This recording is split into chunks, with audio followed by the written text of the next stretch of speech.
Сәлем достар, бүгін балықтан бұқтырма жасаймыз. Менімен бірге болыңыздар.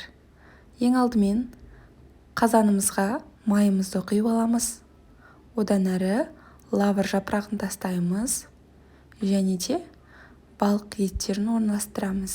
Мен де бұл жерде ең алдымен балықтың басын жайғастырдым. Және де оның үстінен тұз, әртүрлі дәмдеуіштер және де міндетті түрде балыққа арналған дәмдеуішті қостым. Одан әрі әркім өз қалауынша көкөністер салуға болады. Менің жағдайымда сәбіз және картоп және пиязды қосатын боламын. Одан әрі осылай еттерімізді арасына жайғастырып болған соң, әр қатарда өз керекті мөлшерінде дәмдеуіштерді міндетті түрде қосатын боласыздар.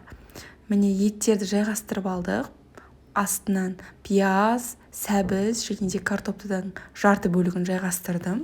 Одан әрі балық етінің қалған бөлігін қосып, лавр жапырағын салып, және де дәмдеуіштерді қостым. Міне барлық дәмдеуіштердің барлығын қосып, арасына жеткілікті мөлшерде тағы да тұз қостым. Қалған картопты да бетіне жайғастырып алдым. Міне енді біздің тағамымызға керекті заттарды салып болғаннан соң керекті мөлшерде су құятын боламыз. Яғни көріп тұрғандарыңыздай 1,5 килограмм балық етіне 1 бокал су құйсаңыздар жеткілікті болады. Енді бетін жауып, қазанның астын қосып 40 минуттай уақыт күтетін боламыз.